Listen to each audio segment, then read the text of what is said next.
छत्तीसगढ़ की भौगोलिक विस्तार एवं स्थिति। तो जियोग्राफिक स्ट्रक्चर ऑफ छत्तीसगढ़। तो भारत के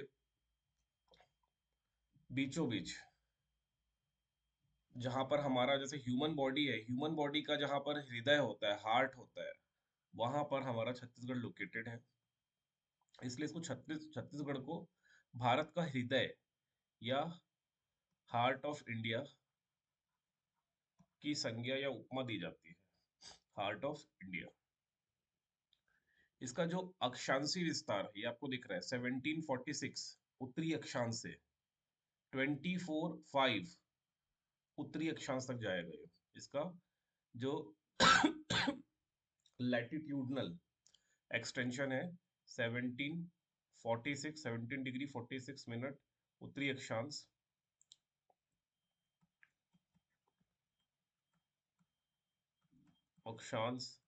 से 24 डिग्री 5 मिनट उत्तरी अक्षांश। इसको रटना है आप लोग को। एनीवे इसको याद करिए। 1746 से 24/5, 1746 से 24/5। ऑब्वियसली सब के सब उत्तरी अक्षांशी होते हैं इंडिया में। और जो देशांतर है या लॉन्गिट्यूडनल एक्सटेंशन जो है, वो फ्रॉम 80 डिग्री 15 मिनट से, मतलब पूर्वी देशांतर से 84 डिग्री 25 80-15 से 84-25, 80-15 से 84-25। एंड जो ट्रॉपिक ऑफ कैंसर है, कर्क रेखा, कर्क रेखा भी छत्तीसगढ़ से गुजर रही है। तो कर्क रेखा कौन कौन से 4 जिलों से गुजरती है? पहला एमसीबी, मनेनगढ़, चिरमिरी, भरतपुर। उसके बाद कोरिया जिला, उसके बाद सूरजपुर, उसके बाद बलरामपुर। बलरामपुर, ये 4 जिले का नाम याद रखना है। कर्क रेखा का जो अक्षांश वैल्यू है 23, 23.5 डिग्री, 23.5 डिग्री उत्तरी अक्षांश। एक बार ये क्वेश्चन बना है कि मकर रेखा, मकर रेखा, ये तो कर्क रेखा ट्रॉपिक ऑफ कैंसर, मकर रेखा ट्रॉपिक ऑफ कैप्रिकॉर्न, मकर रेखा की वैल्यू भी 23.5 डिग्री होती है। 23.5 डिग्री, लेकिन ये उत्तरी अक्षांश ना होकर दक्षिणी अक्षांश होती है। दक्षिणी अक्षांश। ऐसे प्रश्न ऐसे प्रश्न बना है कि मकर रेखा 23.5 डिग्री उत्तरी अक्षांश छत्तीसगढ़ के उत्तरी भाग से गुजरती है। 23.5 डिग्री दक्षिणी अक्षांश मकर रेखा छत्तीसगढ़ के उत्तरी भाग से गुजरती है। तो ये स्टेटमेंट गलत है। क्यों गलत है ये वाला? क्योंकि कर्क रेखा गुजरती है, मकर रेखा थोड़ी गुजरती है ना। सो ये सब याद रखिएगा।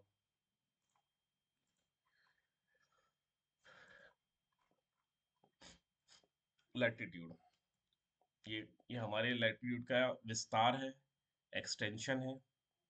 याद रखिए 1746 से 24/5, ये याद रखिए।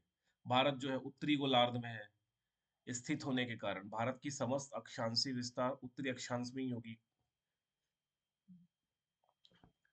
ये याद रखिए, हमारी जो कर्क रेखा है 23.5 डिग्री उत्तरी अक्षांश, ये 4 जिलों से भी गुजरती है। रट्टा मारना है, एमसीबी, कोरिया, सूरजपुर, बलरामपुर। फिर से बोलेंगे एमसीबी, मेरे साथ आप मन में एटलीस्ट बोला करो, तो यही याद हो जाएगा। घर में याद करने की जरूरत ही नहीं है, यही याद हो जाएगा ये सब चीज। MCB, Korea, Surajpur, Balrampur. अगर देखोगे सबसे टॉप में छत्तीसगढ़ के जो मैप में सबसे उत्तरी जो जिले हैं यही हैं, एमसीबी, कोरिया, सूरजपुर, बलरामपुर। यही 4 जिलों से कर्क रेखा गुजरती है। ये जो कर्क रेखा है भारत के 8 राज्यों से होकर गुजरती है। पहला गुजरात, दूसरा राजस्थान, तीसरा मध्य प्रदेश, उसके बाद छत्तीसगढ़, झारखंड, वेस्ट बंगाल, त्रिपुरा, मिजोरम। ये 8 भी याद होना चाहिए। गुजरात, राजस्थान, मध्य प्रदेश, छत्तीसगढ़, झारखंड, पश्चिम बंगाल, त्रिपुरा, मिजोरम। इसको इसी सीक्वेंस में याद रखना, त्रिपुरा के बाद मिजोरम।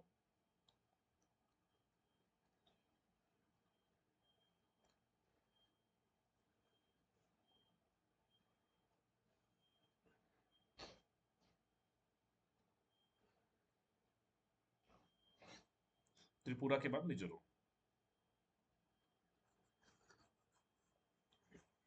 अब इसको अगर हम लोग थोड़े विकास खंड, तहसील, ये सबको भी देखें,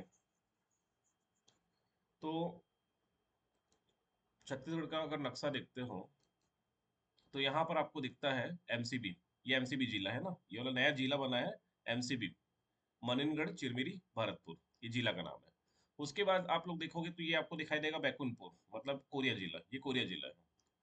उसके बाद आप लोग दिखाओगे तो ये सूरजपुर जिला है, ये वाला जो है सूरजपुर जिला। उसके बाद आप लोग देखोगे तो ये वाला जो जिला है, ये बलरामपुर जिला है। तो इन 4 जिलों से होके गुजरती है कर्क रेखा।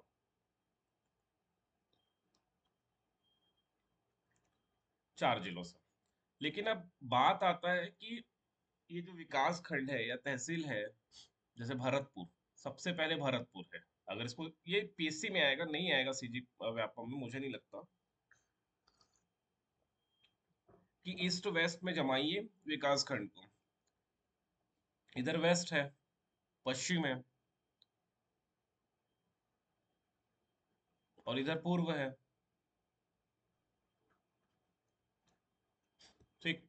तो पूर्व से पश्चिम में या पश्चिम से पूर्व में इसको जमाने के लिए पीएससी में आएगा। सबसे पहले आपको भरतपुर दिख रहा है, उसके बाद स्थिति मनिनगढ़ की है, उसके बाद स्थिति सोनभद्र की है, फिर बाद में बैकुंठपुर दिख रहा है, अगर मैप में देखोगे आप लोग तो। तो व्यापम में नहीं आने वाला, बट आप लोग इसको याद रखिए, अभी तो नहीं बनेगा, बाद में बनेगा कभी, बट इसको याद रखिए। अगर मैप में देखोगे तो पहले भरतपुर दिख रहा है आप लोग को, फिर मनिनगढ़ है, फिर सोनहत है, फिर बैकुंठपुर है, फिर ओड़गी है, फिर प्रतापपुर है, फिर बलराम है, फिर कुसमी है।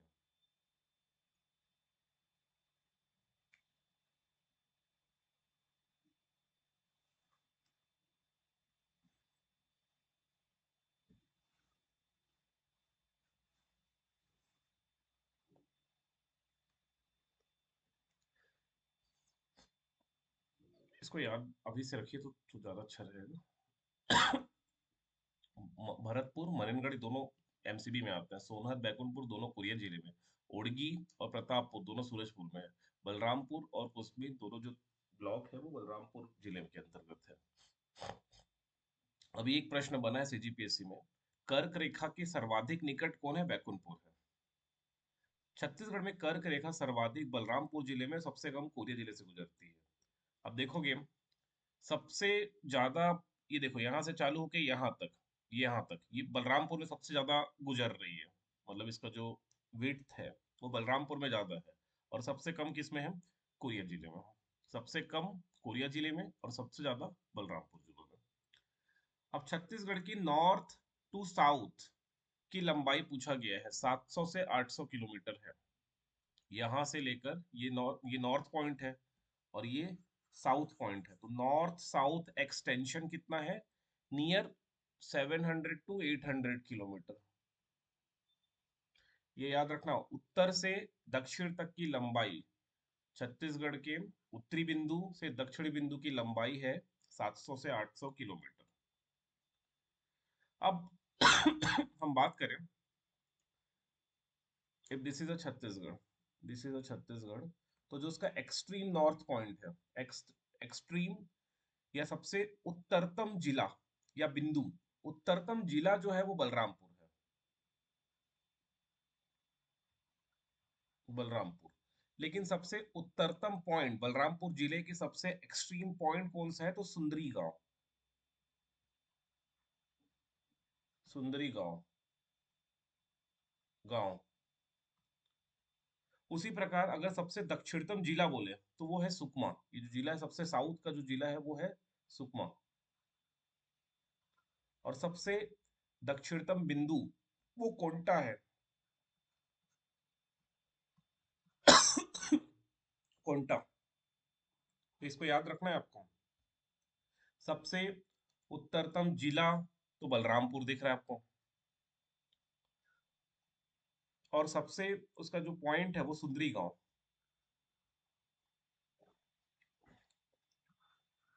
सबसे दक्षिणतम बिंदु कोंटा, जिला है सुकमा।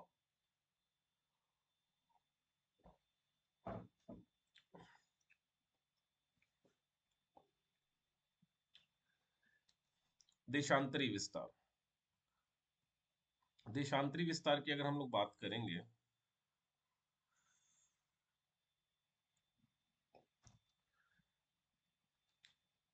तो हम देशांतरी विस्तार या एक्सटेंशन है 1815 से 8424, 8425, 8425 पूर्वी देशांतर है।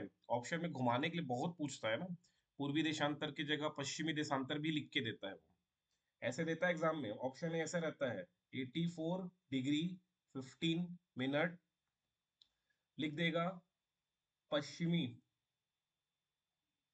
पश्चिमी देशांतर से 84 डिग्री 25 मिनट पश्चिमी देशांतर, ये पहला ऑप्शन रहता है। ऑप्शन बी रहता है 80 डिग्री 15 मिनट पूर्वी देशांतर से 84 डिग्री 25 मिनट पश्चिमी देशांतर। देखो क्वेश्चन ऐसे घुमा के पूछेगा, यहाँ पश्चिमी देशांतर से पश्चिमी देशांतर है तो वो नहीं है आंसर। ये पूर्वी देशांतर से पश्चिमी देशांतर, ये भी आंसर नहीं है।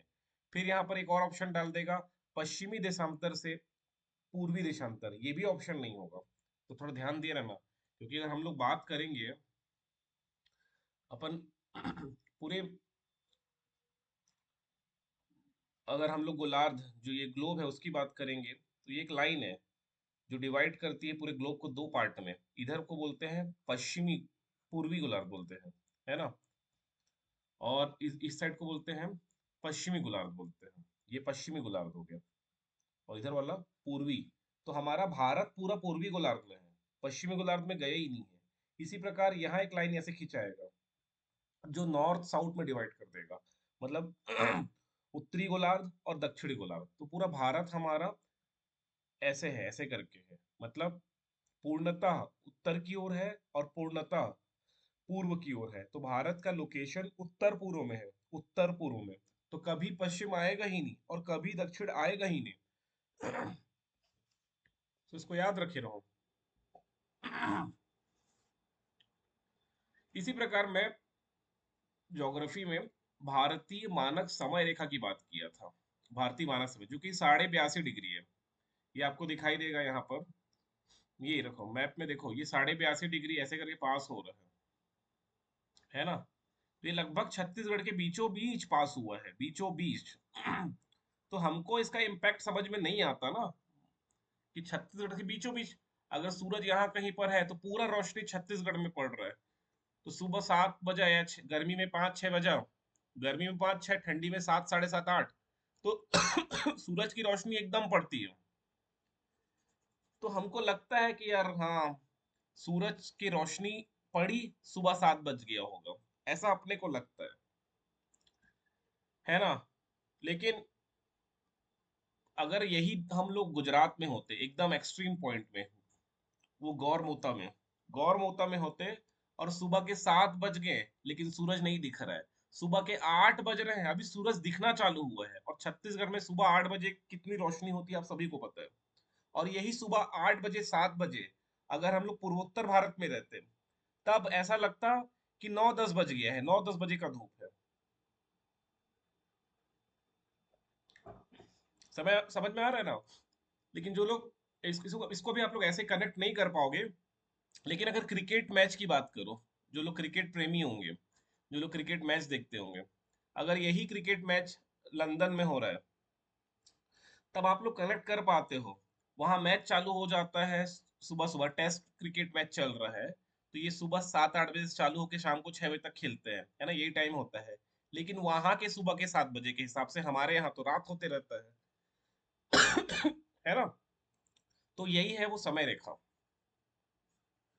कभी देखना क्रिकेट मैच, जो लोग नहीं देखे होंगे, ब्रिटेन वगैरह में चलता है तब। तो ये समय रेखा हमारे छत्तीसगढ़ के बीचों बीच से होकर गुजर रही है, तो हमको इसका इम्पैक्ट नहीं समझ में आता। तो समय रेखा देखोगे, इसको आईएसटी बोलते हैं, भारतीय समय रेखा, इंडियन स्टैंडर्ड टाइम।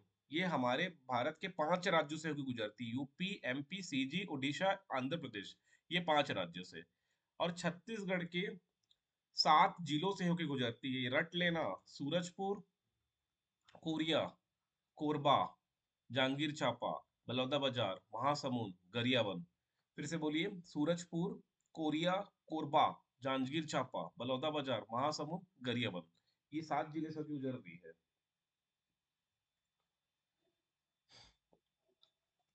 सूरजपुर यहाँ दिख रहा है आपको, सूरजपुर, उसके बाद कोरिया, उसके बाद कोरबा, फिर जांजगीर चांपा, फिर बलौदाबाजार, महासमुंद, और सातवां गरियाबंद। ये 7 जिलों से होके गुजरती है। तो अब ये याद रखने की जरूरत नहीं है, वैसे याद नहीं होगा, तो याद रखने की ये जरूरत नहीं है, ये अभी प्रश्न नहीं बनेगा।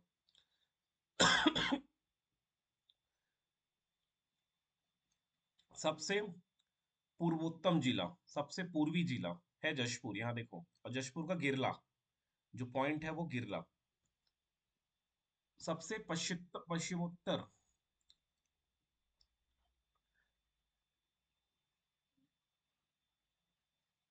पॉइंट है बीजापुर का भद्रकाली। बीजापुर जिला हो गया, और भद्रकाली, ये भद्रकाली में ही ना एक पॉइंट, एक फैक्ट है यहाँ से भद्रकाली से रिलेटेड। गोदावरी नदी, जो गोदावरी नदी है, रिवर है, वो, उसमें इंद्रावती रिवर जाके मिलती है। इंद्रावती रिवर को बस्तर का जीवन रेखा बोलते हैं। गोदावरी नदी को बूढ़ी गंगा या दक्षिण भारत की गंगा की संज्ञा दी जाती है। गोदावरी नदी का उद्गम हुआ है नासिक के त्र्यंबक पर्वत से। और यही भद्रकाली वो जगह है जहां पर गोदावरी नदी में इंद्रावती जाके मिल जाती है। ठीक है, तो ये भद्रकाली बीजापुर में है, बीजापुर जिला। ठीक है, ये सब याद करते चलिए, अभी ये तुरंत याद करते चलिए, ऐसा टाइम वेस्ट नहीं करना है। सूरजपुर, कोरिया, कोरबा, जांजगीर चांपा, बलौदाबाजार, महासमुंद, गरियाबंद, ये अभी याद करते चलिए, साथ साथ याद होते जाए। अब कर्क रेखा और इंडियन स्टैंडर्ड टाइम कहाँ पर कटान बिंदु है, तो इसके लिए दो फैक्ट्स हुआ करता था, बट अभी एक ही फैक्ट्स यहाँ पर किताब में लिख के आता है। तो फैक्ट्स है कि कोरिया जिले के सोनहत क्षेत्र के बालम की पहाड़ी, जो बालम हिल है, ठीक, बालम हिल है,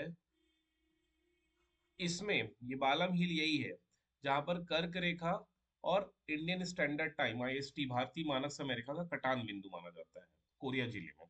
ठीक है, कोरिया जिले।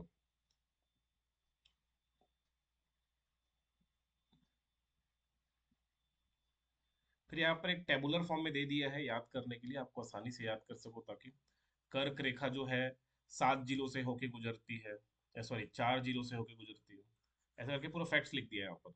कर्क रेखा 4 जिलों से होकर, भारतीय समय रेखा 7 जिले से होकर। जिला का नाम कौन कौन से है: एमसीबी, कोरिया, सूरजपुर, बलरामपुर। 7 जिला कौन से हैं: सूरजपुर, कोरिया, कोरबा, जांजगीर चांपा, बलौदाबाजार, महासमुंद, गरियाबंद। संभाग सरगुजा संभाग है। आईएसटी से 3 संभाग: सरगुजा, बिलासपुर, रायपुर। ठीक, बाकी कुछ याद रखने की जरूरत नहीं है। छत्तीसगढ़ का विस्तार या उसकी एरिया, कितना एरिया है: 135, 191, ये एरिया है हमारे छत्तीसगढ़ का। भारत के क्षेत्रफल का 4.11% है। भारत में स्थान क्षेत्रफल के अनुसार 9 नंबर पे है, और पॉपुलेशन के अनुसार 11 नंबर पे, 16 नंबर पे है। एरिया वाइज 9 नंबर पे छत्तीसगढ़, सबसे बड़ा राजस्थान है।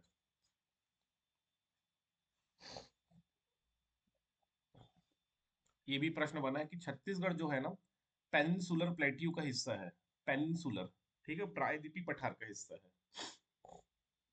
भारत का ये वाला एरिया, जो ये वाला एरिया है, ये वाला, ये प्रायद्वीपीय पठार कहलाता है, क्योंकि ये 3 साइड से पानी से घिरा है।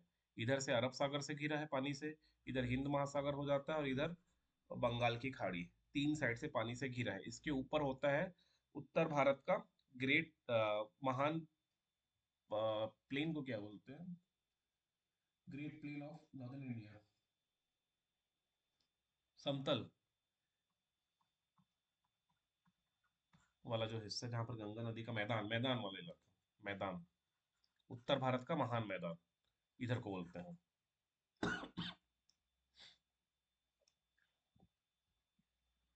बाकी ये सब याद रखने की जरूरत नहीं है, छोड़ देना। समुद्री तल से ऊंचाई हर एक जिले का तो आप याद नहीं रख सकते। सर्वाधिक कौन है, जशपुर, 753 मीटर सर्वाधिक,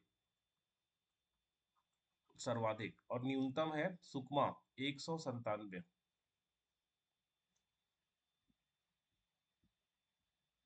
छत्तीसगढ़ राज्य की भौगोलिक सीमा रेखा, इसको याद रखना है आप अच्छे से, जो हमारी भौगोलिक सीमा रेखा है।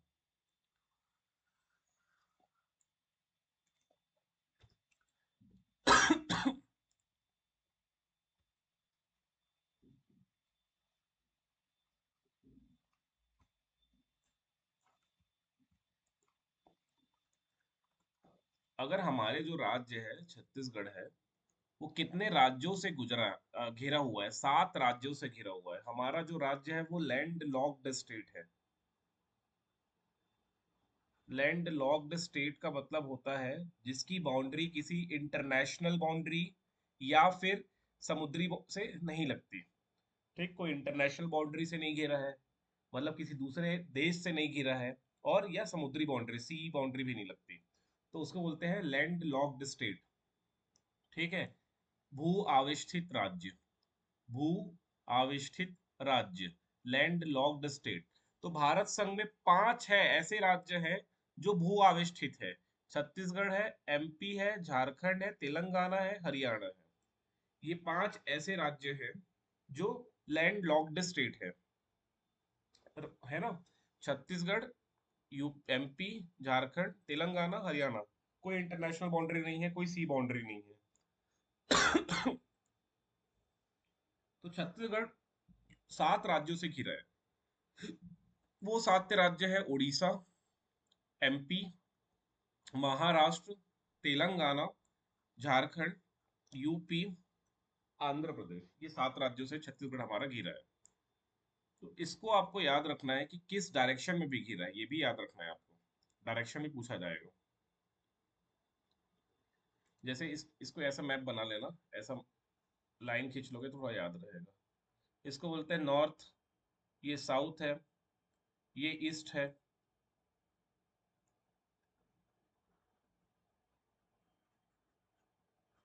ये हो जाएगा ईस्ट, और ये हो गया वेस्ट। पूर्व की ओर ना, पूर्व की ओर है उड़ीसा, उड़ीसा पूर्व की ओर। ठीक है, छत्तीसगढ़ के पूर्व की ओर है उड़ीसा, याद रखना। छत्तीसगढ़ के पूर्व की ओर है उड़ीसा। ध्यान से सुनिएगा, छत्तीसगढ़ के पूर्व में, छत्तीसगढ़ के पूर्व में है उड़ीसा। अब मैं अगर आपसे प्रश्न पूछ दूं कि ओडिशा के किस डायरेक्शन में छत्तीसगढ़ है, ओडिशा के किस डायरेक्शन में, किधर, उड़ीसा से किधर, विद रिस्पेक्ट टू ओडिशा, किधर छत्तीसगढ़ है, किसी को पता है?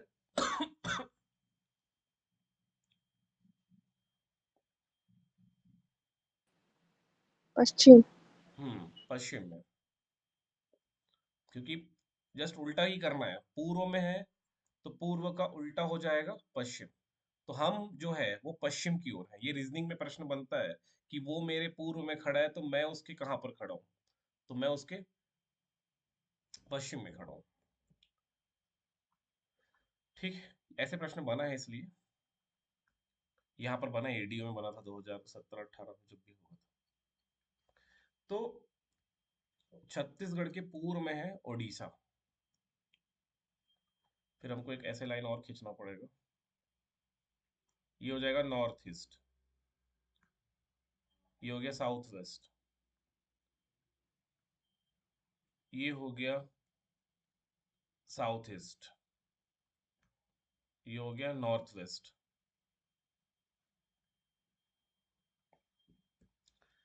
उत्तर में है, हमारे उत्तर में है उत्तर प्रदेश। नॉर्थ में, उत्तर में है उत्तर प्रदेश यूपी। साउथ में है आंध्र प्रदेश एपी। साउथ में आंध्र प्रदेश। अब अगर मैं आपसे क्वेश्चन करूं, चलिए मैं करता हूं, पहले ये लिख लेता हूँ। यू उत्तर में है उत्तर प्रदेश, दक्षिण में है आंध्र प्रदेश। ठीक। अब साउथ वेस्ट की बात करते हैं, मतलब दक्षिण पश्चिम। दक्षिण पश्चिम की बात करें तो यहाँ पर है तेलंगाना। तेलंगाना दक्षिण पश्चिम में। अगर वेस्ट की बात करूं, ये वेस्ट दिख रही है, वेस्ट में है महाराष्ट्र। महाराष्ट्र। नॉर्थ वेस्ट में बात करूं तो है एमपी। हो गए सब, एक दो तीन चार पाँच छः, एक छूट गया है ना, झारखंड उत्तर पूर्व में। यहाँ पर है उत्तर पूर्व में झारखंड। झारखंड।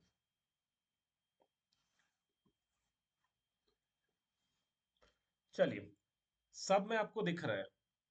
नॉर्थ में है यूपी, नॉर्थ ईस्ट में है झारखंड, ईस्ट में दिख रही है उड़ीसा, साउथ में है एपी, साउथ वेस्ट में तेलंगाना, वेस्टर्न बाउंड्री महाराष्ट्र के साथ है, नॉर्थ वेस्ट जो है वो एमपी के साथ है। अब मेरा एक क्वेश्चन आप लोगों से है कि सबका तो मिल गया, तो ये जो साउथ ईस्ट है ना, साउथ ईस्ट, दक्षिण पूर्वी, दक्षिण पूर्वी में किसके साथ सीमा लगेगा? मतलब कौन सा राज्य जुड़ा होगा दक्षिण पूर्व में? छत्तीसगढ़ के दक्षिण पूर्व में कौन है? वो उड़ीसा का जो सदर्न एरिया है वो, और जो आंध्र प्रदेश है उसका सर नॉर्थ ईस्ट एरिया उस जगह पे, मतलब दोनों दिखता है वहाँ पर।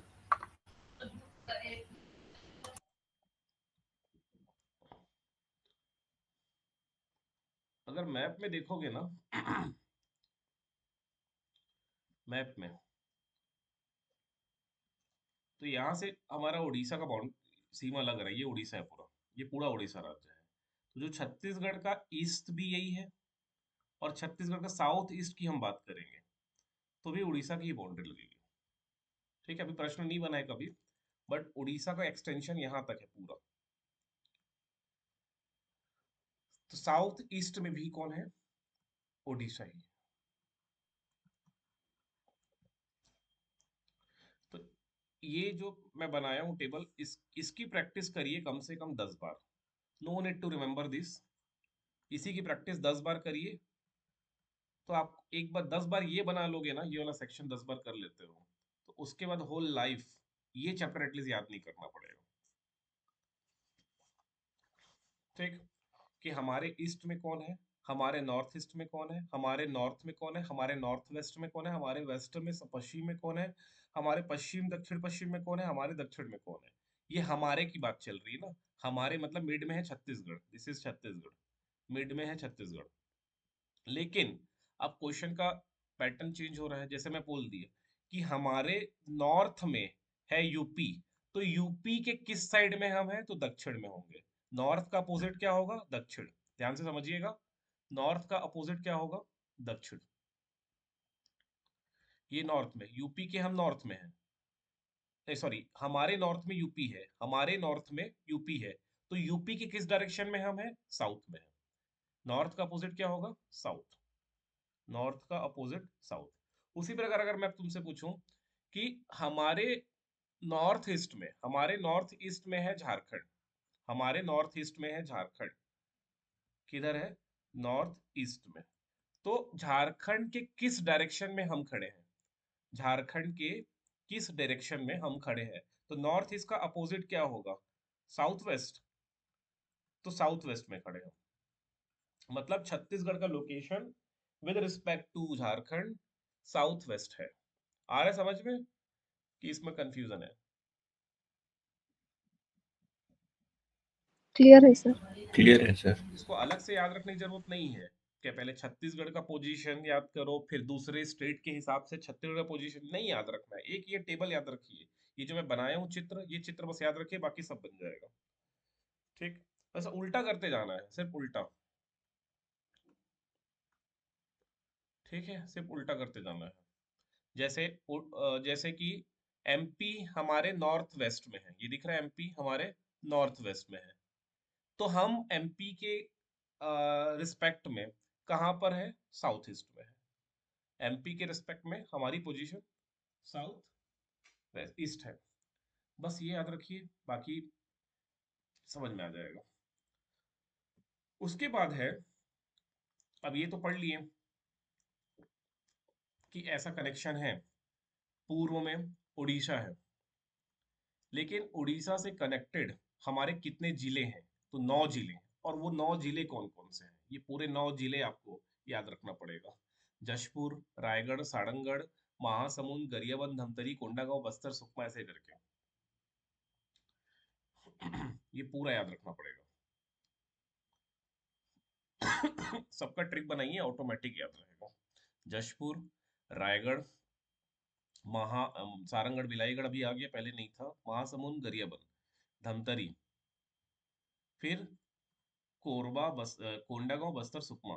तो मैं अपने टाइम में, जब पहले सारंगढ़ नहीं था, जब मैं पढ़ाई करता था, तो मैं इसको ऐसे याद किया था, मैं याद किया था जयराम, जय राम, जयराम, महागधा, महागधा, महागधा, कोबसू, महागधा, कोबसू। तो जय से हो गया था जशपुर, रा से हो गया था रायगढ़, महा से हो गया था महासमुंद, फिर ग से होता है गरियाबंद, धा से धमतरी, को से कोंडागांव, ब से बस्तर, सू से सुकमा। ऐसे मैं याद किया था, लेकिन अब बीच में सारंगढ़ घुस गया है, तो रायगढ़ और महासमुंद के बीच में एक सारंगढ़ है। तो अपना ट्रिक बनाइए तो ही याद रहेगा, ये लंबे समय तक याद आएगा, फिर इसको पढ़ने की जरूरत ही नहीं है। बस एक बार रिवीजन करना है, एग्जाम में क्वेश्चन आ गया, सो अपना ट्रिक कॉपी में लिखो, एंड देन वो हो जाएगा। तो अपना ट्रिक बनाइए। उसके बाद साउथ में है सुकमा, साउथ में आंध्र प्रदेश से बाउंड्री केवल सुकमा से लग रही है, सुकमा, ये तो याद रखना पड़ेगा, क्योंकि नॉर्थ बाउंड्री में यूपी है, नीचे में आंध्र प्रदेश है। यूपी की बाउंड्री बलरामपुर से, आंध्र प्रदेश की बाउंड्री सुकमा से लगेगी। उसके बाद महाराष्ट्र वाला मैं याद करता था बीनाकार, बी ना का र, अभी तो टूट के मोहला, मानपुर, अंबागढ़ चौकी भी घुस गया, पहले बीनाकार से काम चल जाता था। बीनाकार, बीना कार, बी से बीजापुर, ना से नारायणपुर, का से कांकेर, र से राजनांदगांव, बीनाकार। बीनाकार आप महाराष्ट्र नहीं जा सकते, बीनाकार महाराष्ट्र जाया ही नहीं जा सकता, ऐसे याद किया था मैं। लेकिन अब तो ये बीच में एक मोहिला, मानपुर, अम्बागढ़ चौकी भी घुसा है, 5 है। और एमपी का तो फिर चालू होता था, राजनांदगांव से चालू होता था, फिर सूरजपुर तक आपको बोलना है। राजनांदगांव, खैरागढ़, छुईगरन, गंडई, नया घुस गया, Kawardha, Mungeli, GPM, MCB, Korea, Surajpur और बलरामपुर तक, पूरे बलरामपुर तक जाना है।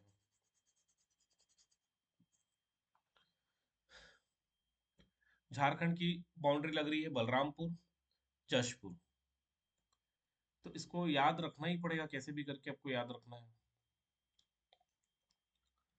बलरामपुर का नाम देखोगे तो 3 से शेयर कर रहा है ना, बलरामपुर, बलरामपुर जिला 3 राज्यों से कोई शेयर कर रहा है, एमपी है, यूपी है, झारखंड है, 3 राज्यों से उसकी सीमा लग रही है, एमपी से, यूपी से, झारखंड से।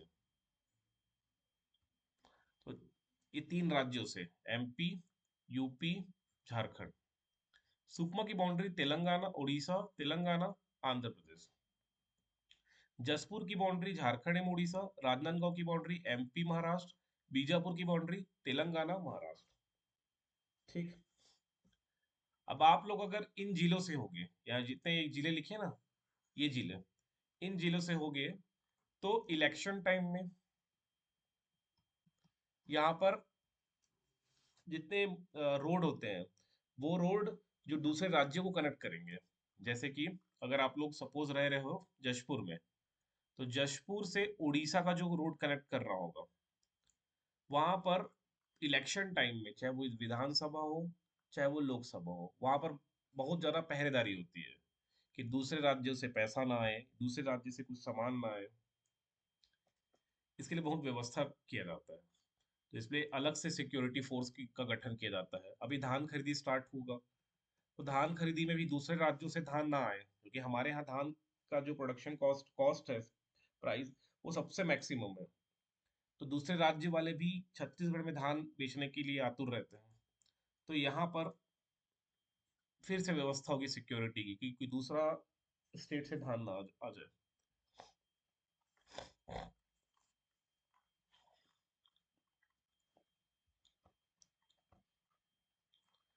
ठीक है। अब ऐसे जिले जिनकी बाउंड्री किसी दूसरे राज्य से भी नहीं लगती, जैसे सूरजपुर है, सॉरी सर, हाँ सरगुजा है, ये सरगुजा की बाउंड्री किसी दूसरे राज्यों से नहीं लग रही है, तो इसको लैंड लॉक डिस्ट्रिक्ट बोलेंगे, भू आवेष्टित जिले, भू आवेष्टित जिले। और जिनकी बाउंड्री किसी दूसरे राज्य से लग रही है उसको सीमावर्ती राज्य जिले बोलते हैं, सीमावर्ती जिले।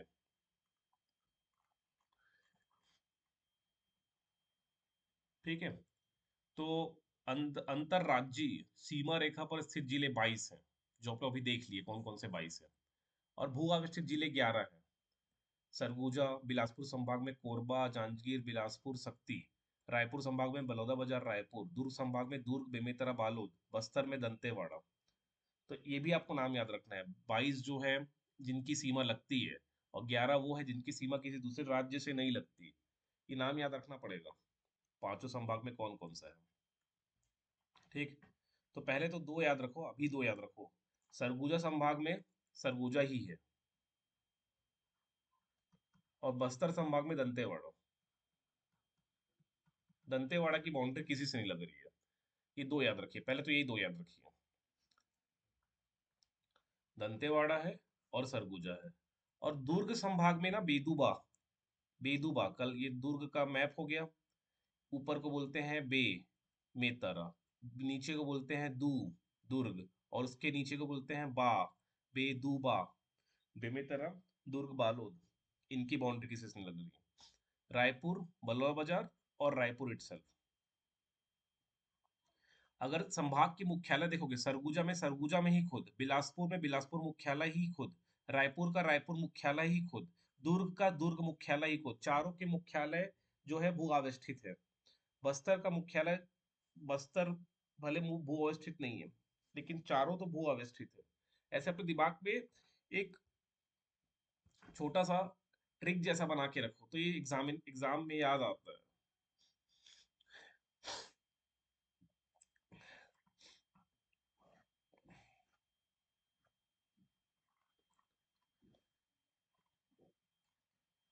फिर ये एक इम्पोर्टेंट फैक्ट्स है, छत्तीसगढ़ की सबसे लंबी सीमा छूने वाला राज्य है उड़ीसा। ऑब्वियसली छत्तीसगढ़ सबसे लंबा सीमा उड़ीसा ही छू रहा है। राज्य की सबसे कम सीमा छूने वाला राज्य आंध्र प्रदेश है। सबसे ज्यादा सीमा लग रही है उड़ीसा के साथ, और उससे के बाद सबसे कम है आंध्र प्रदेश। छत्तीसगढ़ से लगा हुआ सबसे बड़ा राज्य एरिया में एमपी है। छत्तीसगढ़ से लगा हुआ सबसे छोटा राज्य क्षेत्रफल में झारखंड है।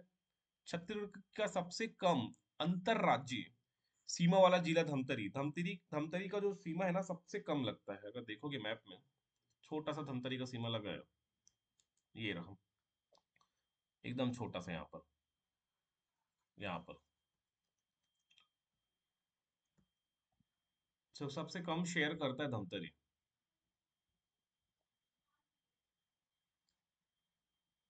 और छत्तीसगढ़ का सबसे अधिक अंतरराज्यीय सीमा वाला जो जिला है वो बलरामपुर। बलरामपुर सबसे मैक्स शेयर करता है, अगर मैप में भी देखोगे आप लोग, तो ये है हमारा बलरामपुर। और बलरामपुर की बाउंड्री देखो, तीन राज्यों से लग रही है, एमपी, फिर यहाँ से यहाँ तक यूपी, फिर यहाँ से लेकर झारखंड तक लग रही है। ये देखो कितनी लंबी सीमा है, यहाँ से लेकर यहाँ तक सीमा है। तो लॉन्गेस्ट शेयर कर रहा है बलरामपुर।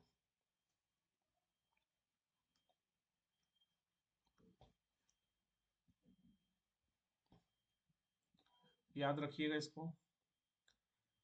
भूगर्भिक संरचना, जियोलॉजिकल स्ट्रक्चर ऑफ छत्तीसगढ़, जो कि सबसे कठिन लगेगा आप लोग को याद करने में। अगर हमारे पूरे भारत में आर्कियन क्रम, देखो, जो रॉक्स होते हैं ना, चट्टाने जो है वो समय के साथ अपना नेचर चेंज करती है, नेचर चेंज करती है। ठीक है। समय के साथ में क्या क्या इम्पैक्ट पड़ता है, टेम्परेचर प्लस उसमें पानी वानी गिरता है ना, तो वाटर इरोजन, वाटर इरोजन, पानी क्या करता है, इरोड करता है, कोरोजन, कोरोड करता है, इरोड करता है पानी। पानी तोड़ना फोड़ना चालू कर देता है रॉक को, चट्टान को। ठीक है। विंड की स्पीड कैसी है, विंड मतलब हवा, जब तेज हवा चलता है तो पत्थर को वो भी तोड़ना फोड़ना चालू करती है, विंड भी। विंड में इतना पावर है, मतलब जब तेज हवा चलता है उसको बोलते हैं विंड। तो विंड में इतनी शक्ति है कि वो एक बरगद के पेड़ को उखाड़ देती है। एक बरगद का पेड़ का जड़ देखोगे तो ऐसे बहुत दूर दूर तक फैला होता है, बहुत दूर दूर तक। इस बरगद के पेड़ को भी उखाड़ देती है, तो इतना पावरफुल है विंड। सो विंड की वजह से चट्टान भी इरोड होता है। और उसके बाद हो सकता है कुछ स्पेशल केमिकल की वजह से। ये सारे फैक्टर्स हैं चट्टानों का नेचर या उनकी प्रकृति को परिवर्तन करने में। जैसे पुराने पुराने जमाने के आपके घर के आसपास या आपके जिले के आसपास छोटे ऐसे मंदिर मिले होंगे, बहुत पुराने मंदिर, आज से 5,000 साल पहले, 3,000 साल पहले, 2,000 साल पहले ऐसे पुराने मंदिर मिले होंगे। वो मंदिर चट्टान से मिलके बने, चट्टान को काट के। पहले तो ईंट होते नहीं थे ना, पहले ब्रिक नहीं होते थे, ईंट नहीं होते थे, तो पत्थर से ही घर बनते थे, तो पत्थर से ही वो मंदिर बना होगा, वो मंदिर। अब उस मंदिर कभी आप जाओ नेक्स्ट टाइम, तो मंदिर के पत्थर को आप लोग देखना, तो वो पत्थर अब उतना स्ट्रांग नहीं दिख रहा होगा। वो पत्थर में कई जगह छेद हो गए होंगे। पत्थर भी जैसे ईंटे का, ईंट का जो दीवार है, ईंट का, ब्रिक का, इस ईंट जो होता है वो ब्रिटल नेचर में होता है ना, ब्रिटल, ब्रिटल नेचर का होता है, मतलब भुरभुरा नेचर का होता है। आप एक बार ईंट को, दो ईंट को एक टकराओगे तो चूरा चूरा हो जाता है। वैसे ही वो जो जिस पत्थर से ये मंदिर बना होगा, वो मंदिर भी का जो पत्थर है वो ब्रिटल टाइप का दिख रहा होगा, थोड़ा सा उसमें भी भुरभुरा जैसा कुछ ना कुछ, पाउडर जैसा कुछ गिर रहा होगा। मतलब अपना नेचर चट्टाने परिवर्तन करती है विद रिस्पेक्ट टू टाइम। तो ये तो 20-25 मतलब 3-4 हजार साल में ही आपको इतना अंतर दिखना चालू हो गया, मंदिर जीर्ण अवस्था में है। आप लोग के जिले में कोई है क्या जीर्ण अवस्था में कोई अच्छी फेमस मंदिर, जीर्ण अवस्था में? जैसे मैं उदाहरण देता हूँ, कलचुरी काल की बहुत सारी मंदिर है, वो जीर्ण अवस्था में है। जीर्ण मतलब नीड टू बी रिनोवेशन, मतलब उसको वापस से बनवाने की आवश्यकता है, वो टूट फूट रहा है। वैसे मंदिर एग्जाम में प्रश्न बनते हैं, इसलिए बोल रहा हूँ। अगर आपके जिले में है, अगर कभी आप गए हो, तो सबको याद रखते चलो कि मैं इस जिले में यहाँ पर गया हूँ। रतनपुर की बहुत, रतनपुर, आप लोग शायद बिलासपुर जिले से होंगे तो गए होंगे रतनपुर। रतनपुर में बहुत सारे ऐसी मंदिर है वो जीर्ण शीर्ण अवस्था में है। और ये मंदिर को बने कितना ही साल हुआ होगा, 300 साल, 400 साल, इससे ज्यादा पुरानी नहीं है। और पत्थर से बनी है, तो भी जीर्ण शीर्ण अवस्था में है। तो ये जो आर्कियन है, ये तो करोड़ों साल पहले की पत्थर है, तो इसकी स्थिति क्या होगी? तो आर्कियन के इरोजन से बनता है धारवाड़, धारवाड़ के इरोजन से बनता है कडप्पा। ये सब याद रखे रहना सीक्वेंस। तो सबसे पहले आर्कियन ही बना, आर्कियन के बाद धारवाड़ बना, अपना नेचर चेंज करके। ठीक है, पत्थर अपना जो चट्टान है, रॉक्स है, वो अपना नेचर परिवर्तन करती है। बस इतना याद रखिए। बाकी ये सब टीएस हॉल्ट का वर्गीकरण पढ़ने की जरूरत नहीं है, पीएससी में बनता है। अब आपको मेन याद रखना है, यहाँ तक अगर नहीं भी समझ में आया तो कोई दिक्कत नहीं है, आप याद रख लीजिए ये वाला, ये याद रखिए।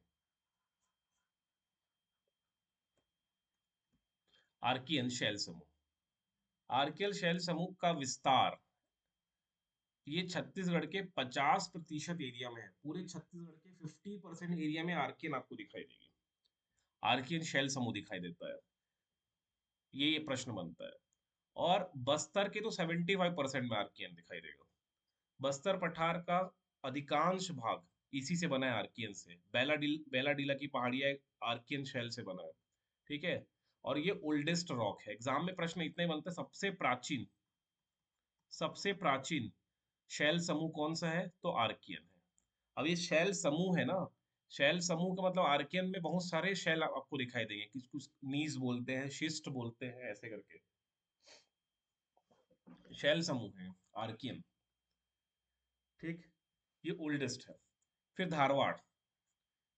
धारवाड़ में अगर आप देखोगे, इसका एक्सटेंशन दिया है बघेलखंड का पठार, पूर्वी बघेलखंड, छत्तीसगढ़ का मैदान, दंडकारण्य, सब तरफ से। कुड़प्पा जो है, ये 50 से 30%। कुड़प्पा मेनली मिडिल छत्तीसगढ़ में, मध्य छत्तीसगढ़ में, महानदी बेसिन मेनली, है ना। ऐसा नहीं कि कुड़प्पा उत्तर छत्तीसगढ़ में नहीं है या दक्षिण छत्तीसगढ़ में नहीं है, होगा थोड़ा बहुत, बट मेनली कहाँ पर है, महानदी बेसिन में। फिर है विंध्यन शैल। ये चिल्फी घाटी के क्षेत्र में है, विंध्यन वाला। और विंध्यन में, हमारे यहाँ विंध्यन में चूना निकलता है। हमारे यहाँ कुड़प्पा में तो चूना बेल्ट है ही, लेकिन हमारे यहाँ विंध्यन में क्या नहीं मिलेगा, चूना, ठीक। उसके बाद है गोंडवाना। गोंडवाना शैल समूह में मिलता है कोयला। क्या मिलेगा, कोयला बेल्ट है ये, कोयला। ओके। फिर है डेक्कन ट्रैप। तो जो डेक्कन ट्रैप है वो, सर सर ये विंध्यन में और कुड़प्पा में दोनों में चूना मिलेगा ना? हाँ दोनों में चूना मिलेगा। विंध्यन में तो डायमंड मिलता है, लेकिन हमारे यहाँ नहीं मिलता। डायमंड का बेल्ट है, चूना का बेल्ट है, संगमरमर का बेल्ट है, और कुछ प्रीशियस मिनरल भी मिलते हैं, लेकिन हमारे यहाँ चूना मिलता है। राज्य में पाए जाने वाला चूना पत्थर यही विंध्यन काल से में निर्मित है, और यहाँ चूना ही मिल रहा है। अगर आप एमपी में जाओगे तो एमपी में एक जगह है पन्ना, वहां पर हीरा मिलता है, लेकिन हमारे यहाँ चूना वाला है। ये प्रश्न बना है। ओल्डेस्ट है आर्कियन। आर्कियन जो है वो ओल्डेस्ट है। गोंडवाना। गोंडवाना में मिलेगा कोयला। डक्कन ट्रैप, महाराष्ट्र वाला बेल्ट में बहुत सारे डक्कन ट्रैप है, तो हमारे पूर्वी क्षेत्र में ये दक्कन ट्रैप दिखाई देगा। तो प्रमुखतः पाट प्रदेशों में, पाट प्रदेश मतलब जशपुर पाट हो गया, बलरामपुर में कुछ पाट प्रदेश है, सरगुजा में कुछ पाट प्रदेश है, वहां पर।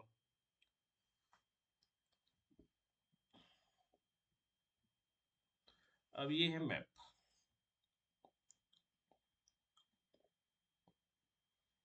ये कड़प्पा है, ये मध्य छत्तीसगढ़ में, आप देखो कड़प्पा शैल समूह है।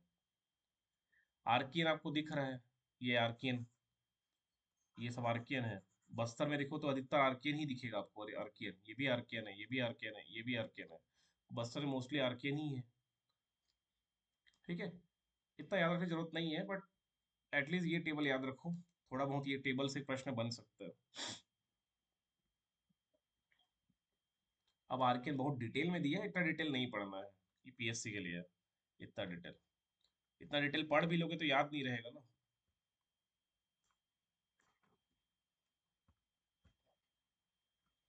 और जिस परीक्षा का कट ऑफ 80 नंबर जा रहा है 100 में, उसमें आपको हर चीज अगर याद रखोगे तो 80 नंबर नहीं ला सकते, हर चीज। इसलिए व्यापम में जो क्वेश्चन है बहुत ऊपर ऊपर से बन रहा है, इसलिए तो general cut off 80 number 85 number पे खत्म खत्म हो जा रहा है। जनरल से हो तो 85 नंबर तक ले आते हो तो सिलेक्शन होता है, 85 से नीचे जा रहे हो सिलेक्शन नहीं हो रहा है। ओबीसी में 70 80 80 75 से 80 तक के बीच में। आर्कियन। आर्कियन शब्द का अर्थ है सर्वाधिक प्राचीन, ओल्डेस्ट रॉक। ये प्रश्न बनता है। अब ये बना कैसे है, तप्त एवं पिघली हुई पृथ्वी के मैग्मा के ठंडे होने से, है ना। पृथ्वी जब ठंडा हुई, अब पृथ्वी के बनने के पीछे बहुत सारे थ्योरीज है ना, उसमें एक बिग बैंग थ्योरी भी आता है, बाकी जानने की जरूरत नहीं है। बिग बैंग थ्योरी, पृथ्वी कैसे बना, तो ये ऐसे बहुत सारे थ्योरी है। पहले माना जाता था कि सब एक बॉडी थी, होल बॉडी, एक ही बॉडी थी पूरे यूनिवर्स में, एक ही बॉडी एग्जिस्ट करती थी। फिर इसमें कुछ हुआ से कुछ विस्फोट हुआ, जिससे सारे बॉडीज अलग हो गए। फिर ये जब विस्फोट हुआ तो इसी विस्फोट के फलस्वरूप एक टुकड़ा फेंकाया यहाँ पर, उस टुकड़े को हम लोग पृथ्वी बोल देते हैं। एक बड़ा टुकड़ा है जिसको सन बोल देते हैं, सन। ऐसे करके कुछ कुछ थ्योरीज हैं, ठीक। बट थ्योरी थ्योरीज है, उसमें बहुत सारे कमी भी दिखाई देती कि ऐसा कैसे हो गया, ऐसा क्यों हुआ, ऐसा नहीं होना चाहिए, तो वो भी वर्ल्ड वाइड एक्सेप्टेंस नहीं है उसका। तो इसीलिए अगर पृथ्वी जो है सूरज का टुकड़ा रहा होगा तो पहले बहुत ज्यादा गर्म रहा होगा, फिर धीरे ठंडा होते होते होते इस तरह से इसका निर्माण हुआ। ऐसा कुछ कुछ है। पर आप याद रख लीजिए, जब पृथ्वी ठंडा हुआ तो ठंडा होने के बाद ये जो रॉक है, ये रॉक भी तो पहले मॉल्टेन स्टेट में रहा होगा ना। मॉल्टेन मतलब पिघली हुई अवस्था में, पिघली, ठीक है, पिघली हुई हुई अवस्था में रहा होगा। लेकिन जब ये ठंडा हुआ होगा तब ये सॉलिड हुआ होगा, ठोस अवस्था में हुआ होगा। तो इसको बोलते हैं आर्कियन। पृथ्वी के मैग्नेटिक मैग्मा के ठंडे होने के पश्चात जो बना है वो आर्कियन है। इसमें जीवाश्म रहित शैल है, उस टाइम कोई जीव उत्पन्न ही नहीं हुए थे, तो कोई जीवाश्म नहीं है, जीव का अंश नहीं है इसमें। अब इसमें कौन कौन प्रकार की चट्टानें आती है? ग्रेनाइट। ग्रेनाइट से आप लोग वेल इंट्रोड्यूस्ड हो, सब भली भांति परिचित हो ग्रेनाइट से। ग्रेनाइट हल्का नीले रंग में, हल्का नीले रंग में होता है ग्रेनाइट। इसका जो चट्टान है, इसको हम लोग अपने घर के ऐसा टाइल्स, टाइल्स अलग हो गए, ग्रेनाइट का पत्थर लगता है, देखोगे सीढ़ी में लगता है, घर के बाहर लगा देते हैं ग्रेनाइट, है ना। जब घर बनता है तो बड़े बड़े पत्थर लगते हैं ग्रेनाइट के। जैसे कि किचन बन रहा है तो किचन का जो शेड होता है उसमें ग्रेनाइट लगा देते हैं हम। हल्का नीले रंग में होता है, बहुत शाइनी होता है ये ग्रेनाइट। तो एक्चुअली वो आर्कियन, जो आर्कियन शैल समूह है, उसी उसी में, उसी के अंतर्गत चट्टाने हैं ये ग्रेनाइट। क्वार्ट्ज हो गया, फेल्सपार हो गया, अभ्रक हो गया, हार्न ब्लेड, ये सब चट्टाने हैं। और ये बहुत कठोर चट्टाने हैं। कठोर मतलब बहुत कड़े होते हैं ये, आसानी से टूटेंगे नहीं। चट्टाने बहुत प्रकार के होते हैं, एक बहुत कठोर होगा, एक सॉफ्ट चट्टान भी होगा जो सॉफ्ट नेचर का हो। सॉफ्ट चट्टाने आप लोग देखोगे तो उसमें बहुत सारे पोर्स होते हैं। पोर्स मतलब छेद, छोटे छोटे छेद हो गए होते हैं किसी भी कारण से, तो बहुत पोर्स होते हैं उसमें।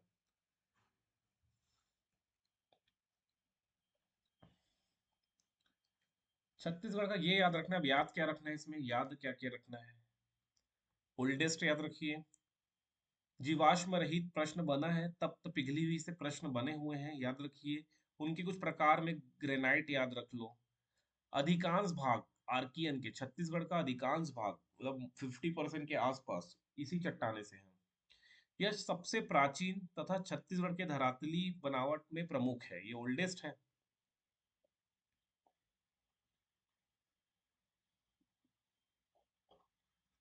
बाकी ये सब याद रखने की जरूरत नहीं है, नहीं कर पाओगे ना, याद ही नहीं होगा, इसलिए याद मत करो। ये आएगा भी नहीं व्यापम में, पीएससी में बनता है, इसलिए याद रखने की जरूरत नहीं है। नहीं याद होगा, अभी ऐसा लगेगा मैं कर लूंगा, बट एक हफ्ते बाद जीरो हो जाएगा ये। और एक महीने बाद तो आप, तो ऐसा लगेगा कि पहली बार पढ़ रहा हूँ फिर से। इसलिए नो नीड टू, मत करो इसको।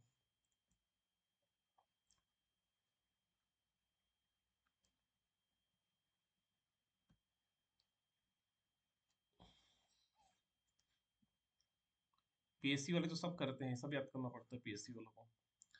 दंड कारण का 75% आर्कियन शैल समूह से बना है। मतलब बस्तर का 75% भाग में आर्कियन मिलेगा।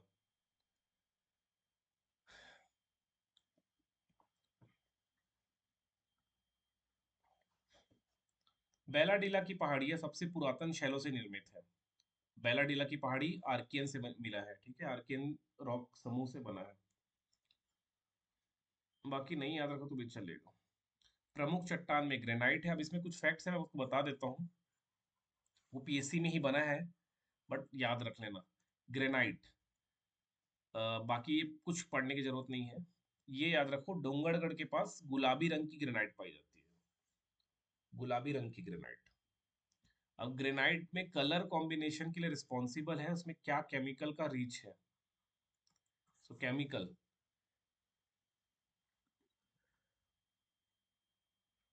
गुलाबी रंग की ग्रेनाइट डोंगरगढ़ में।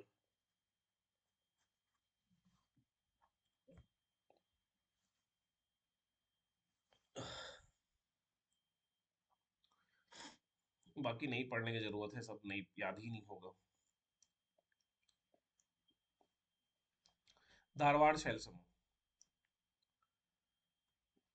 धारवाड़ शैल समूह में हमको याद रखना, ये नाम याद रख लो, नीस, नाइस, ग्रेनाइट, साइनाइट और चट्टाने। ये चट्टाने भी धारवाड़ के अंतर्गत आती है। नीस, नाइस, ग्रेनाइट, साइनाइट, ये सबसे प्राचीन अवसादी चट्टाने हैं। अवसादी मतलब अवसाद के इकट्ठे से हो, अवसाद मतलब layer by layer, layer by layer, ऐसे अवसाद इकट्ठा होने से बना है। किसके अवसाद? आर्कियन के।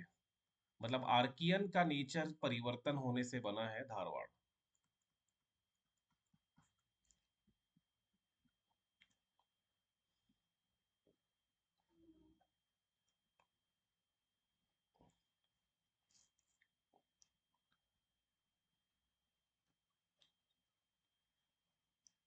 ये पूरा याद रखने की जरूरत नहीं है, छोड़ सकते हो। इसमें क्या क्या मिलता है? लोहा मिलेगा, टीन हो गया, कोरंडम हो गया, बाकी छोड़ सकते हो।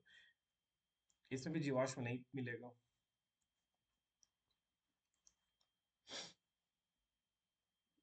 इसकी ना 3 सीरीज है। एक दुर्ग सीरीज है, चिल्फी घाटी सीरीज कबीरधाम में, रायपुर संभाग में सोनाखान की सीरीज है, और बस्तर क्षेत्र में लॉयस। 3 सीरीज है इसकी, पीएससी में बना है, इसको याद रखना। किसकी? धारवाड़ की। धारवाड़ की 3 सीरीज। पहला दुर्ग संभाग, दूसरा रायपुर संभाग, तीसरा बस्तर संभाग। 3 सीरीज याद रखना। सोनाखान सीरीज का नामकरण एच एफ स्मिथ ने किया था। एच एफ स्मिथ ने इसको सोनाखान संस्तर नाम दिया था, सोनाखान सीरीज का नाम। और सोनाखान संस्तर की चट्टानें डाइक के रूप में गुलाबी रंग की है। गुलाबी रंग का आप लोग 2 जगह पढ़ लिए, डोंगरगढ़ में जो कि ग्रेनाइट है, और सोनाखान संस्तर का रंग भी कैसा है? गुलाबी रंग का है। बाकी इसमें कुछ पढ़ने की जरूरत नहीं है, इसको कम से कम 100 बार पढ़ोगे तब जाके याद रहेगा, तो इतना याद करने की जरूरत नहीं है। मैं ये नहीं बोल रहा हूँ कि यहाँ से क्वेश्चन नहीं बनेगा, 5% चांस है कि यहाँ 20 से भी कोई क्वेश्चन उठा देगा, लेकिन 95% चांस है कि नहीं उठाएगा क्वेश्चन। और ये अगर आप पढ़ भी लिए ना, ये सेक्शन पढ़ भी लिए, मैं बोल इसको याद भी कर लिए, जैसे झारमक्का, शकारा, शकारी टोली, ये सब पढ़ भी लिए, तो भी एग्जाम में याद नहीं आएगा ये। बहुत बार पढ़ना पड़ेगा तब जाके याद होगा ये।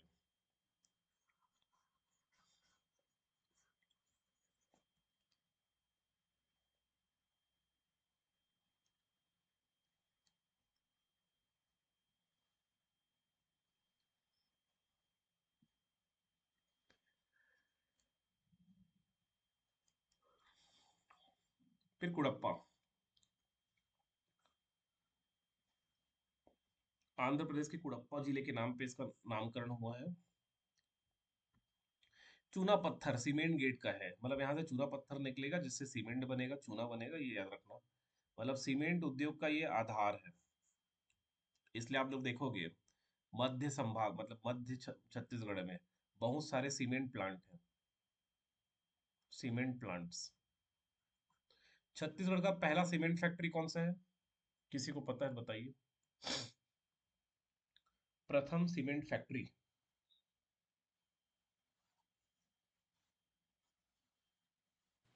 जामुन। जामुल, एसीसी जामुल। जी सर। एसीसी जामुल दुर्ग में।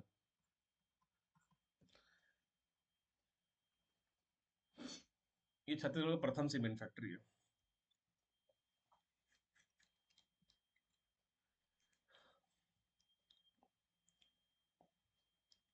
बलुआ पत्थर बैगनी रंग की बलुआ पत्थर संजारी बालोद में पाई जाती है। ये याद रखो, फैक्ट्स को, अलग से फैक्ट्स है।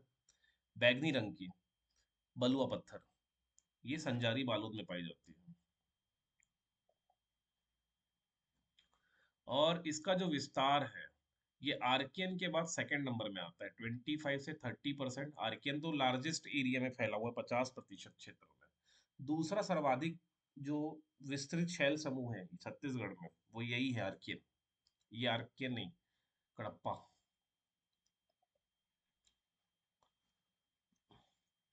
ये मध्य छत्तीसगढ़ में लगभग 50% क्षेत्र में फैला हुआ है ये, मध्य छत्तीसगढ़ के, पूरे छत्तीसगढ़ के 25 से 30% भाग पे, लेकिन मध्य छत्तीसगढ़ में 50% क्षेत्र में ये है। बाकी कुछ याद रखने की जरूरत नहीं है। अब देखो, इसको याद रखने के लिए तो बहुत कुछ है। ऊपरी कडप्पा किसको बोलते हैं, निचली कडप्पा किसको बोलते हैं। ऊपरी कडप्पा सारंगढ़ रायगढ़ वाला क्षेत्र में आ जाता है। अगर ये जैसे यहाँ पर देखोगे आप लोग, तो ऊपर रायगढ़ है, उसके नीचे सारंगढ़ वाला क्षेत्र हो जाता है। तो रायगढ़ सारंगढ़ को बोलते हैं ऊपरी कडप्पा, और नीचे शक्ति वाला एरिया है, तो शक्ति को बोलते हैं निचली कडप्पा। बट नहीं याद रखो तो भी चलेगा।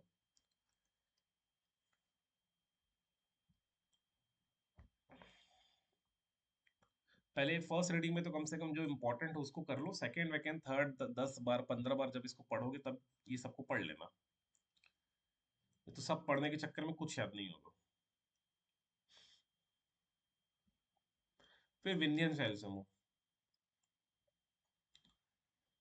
कडप्पा चट्टानों के अवसादों के निक्षेपण से ये बना है विंध्यन।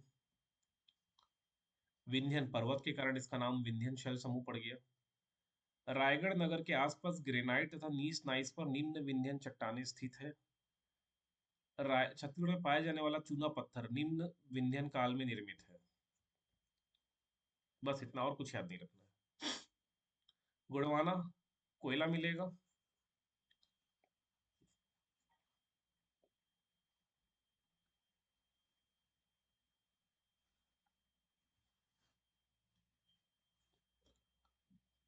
सरगुजा बेसिन बघेलखंड का पठार कोरबन कोयला के लिए प्रसिद्ध जगह है, 17% एरिया में मिलता है। नदी याद रखना, हसदेव नदी, केलो नदी, मान नदी, इनकी जो वैलीज है, इन वैलीज में मिलता है कोयला। जो नदी घाटी है, नदी की जो घाटी है, उसमें मिलता है कोयला। बाकी सब नहीं करोगे चलेगा, कोई दिक्कत नहीं है, छोड़ सकते हो।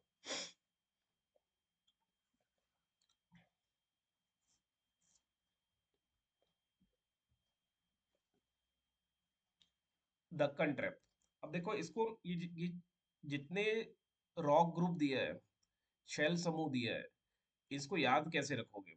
इसको याद रखने की सबसे बढ़िया ट्रिक है, आप एक कागज लीजिए, उसमें लिखो आर्कियन। आर्कियन ऐसे लिखो, आर्कियन। अब इसमें एक लाइन खींचो, लिखो ओल्डेस्ट। ओल्डेस्ट मतलब सबसे प्राचीन, ओल्डेस्ट। फिर ऐसे फैक्ट्स लिखो, मैग्मा के ठंडा होने से बना है, पृथ्वी के मैग्मा के ठंडा होने से बना है। तीसरा और क्या फैक्ट्स दिख रहा है इसमें, 50% छत्तीसगढ़ में, 50% ऑफ छत्तीसगढ़ में इसका एक्सटेंशन है। 75% ऑफ बस्तर, बस्तर के या दंडकारण्य के 75% भाग में फैला हुआ है। ठीक है। और क्या इंपॉर्टेंट है, बैलाडीला की पहाड़ी बना है। और क्या इंपॉर्टेंट है, ग्रेनाइट रॉक के बारे में याद रख लो, गुलाबी रंग की ग्रेनाइट डोंगरगढ़ में है ना। इसी में आगे लिखो, ऐसा लाइन खींचो, गुलाबी रंग की, गुलाबी ग्रेनाइट कहाँ पर, डोंगरगढ़। तो ऐसा देखोगे ना आप लोग, ऐसा नोट्स बनाओगे आर्कियन का, उसके बाद धारवाड़ का, तो ज्यादा से ज्यादा आपका 2 पेज ही जाएगा, 2 पेज में पूरा ये चैप्टर निपट जाएगा, है ना। 2 पेज। और फिर उस 2 पेज को आप कम से कम 25 बार, 30 बार, 50 बार रिवीजन कर पाओगे। मल्टीपल टाइम पढ़ोगे तभी तो ये फैक्ट्स याद रहेगा ना। तो इसलिए बोल रहा हूँ, यही यही टेक्निक से करो, तभी व्यापम में 90 नंबर के आसपास ला पाओगे। अगर किताब से पढ़ने का प्रयास करोगे तो व्यापम में 90 नहीं ला सकते, क्योंकि किताब में तो इतना फैक्ट दिख रहा है। एक महीने बाद जब ओपन करोगे तो ये भी इंपॉर्टेंट लगेगा कि श्वेत अभ्रक कापू में मिलता है इंपॉर्टेंट। बट इंपॉर्टेंट तो बहुत कुछ है यार। और सबको पढ़ने के चक्कर में जो जो मेन चीज है वो भी भूल जाओगे। पहले मेन चीज को कागज में लिख लो। ठीक। तो ऐसे लिखते जाओगे तो सब याद होते जाएगा, कागज में लिखो। एक वाइट पेज ले लो या कॉपी बना लो और कॉपी में लिखना चालू करो। फिर है दक्कन ट्रैप। दक्कन ट्रैप में मिलती है काली मिट्टी। ठीक। पश्चिम छत्तीसगढ़, ये सब याद रखे रहना। पश्चिमी छत्तीसगढ़ और काली मिट्टी मिलेगी यहाँ पर। खनिज है बॉक्साइट। बॉक्साइट से मिलता है एल्युमिनियम।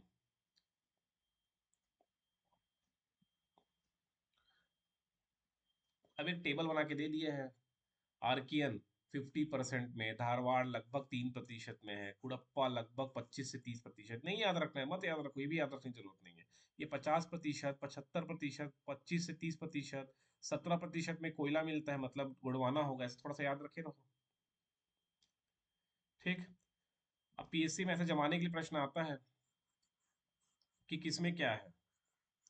जैसे एक जमाने के लिए दक्कन ट्रैप। दक्कन ट्रैप में क्या मिलेगा, आर्कियन में क्या मिल रहा है, कुड़प्पा में क्या मिल रहा है, धारवाड़ में क्या मिल रहा है, ये सब जमाने के लिए प्रश्न बन रहा है ना। तो आपको पता होना चाहिए दक्कन ट्रैप जो है वो बॉक्साइट है ना। कड़प्पा है वो चूना पत्थर है।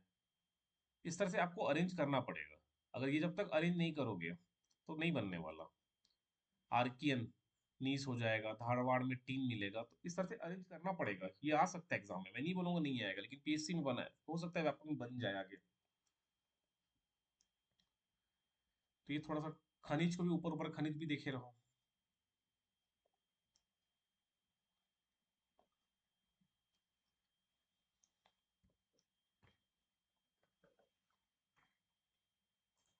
तो ये चैप्टर कल अब मैं आपसे उम्मीद करता हूँ कल पढ़ के आओगे, और कागज में एक नोट्स बना लेना याद करने वाला। कल मैं आपसे पूछूंगा ये टॉपिक को, डेफिनेटली पूछूंगा। थोड़ा मैथ्स देख लेते हैं।